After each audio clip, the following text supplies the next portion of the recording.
Le monde reste confronté à une recrudescence de l'épidémie liée à la Covid-19. Heureusement, avec l'arrivée des vaccins, l'espoir est perceptible à l'horizon grâce à l'implication des pays tels que la Chine. À son actif, ces 200 000 doses du vaccin Sinopharm mises à disposition de la Sierra Leone, du Sénégal qui a offert 10% de sa cargaison à ses voisins la Guinée-Bissau et la Gambie, pour ne citer que cela. La Tunisie n'est pas en reste. Comme le Gabon, elle a obtenu de Pékin 100 000 doses.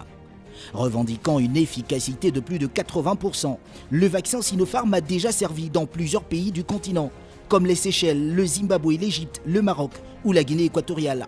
Ce sont des doses qui ont été transportées via un pont aérien spécialement mis en place par le pays de Xi Jinping, qui vole au secours des États en développement ou à revenus intermédiaires en Afrique, en Amérique latine et en Asie du Sud-Est.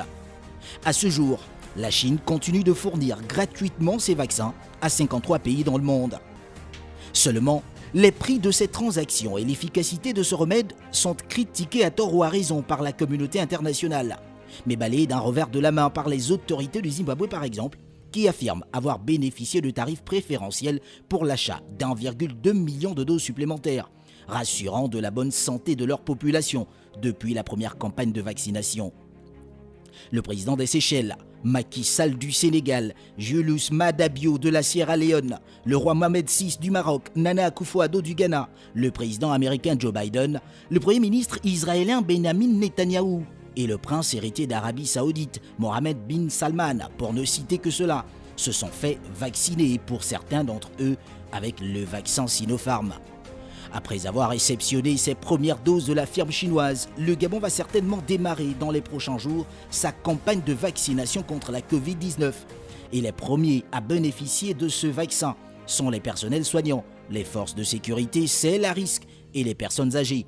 En guise d'exemple, Ali Bongo Ondimba et le gouvernement prévoient de se faire vacciner en premier. Le Maroc, de son côté, pourrait être l'un des pionniers dans la fabrication de vaccins. Rabat a d'ailleurs débuté des négociations avec Pékin pour pouvoir produire le vaccin de la société Sinopharm et l'exporter vers d'autres pays africains. La Covid-19 continue de sévir et chaque citoyen doit prendre conscience de la nécessité de se faire vacciner.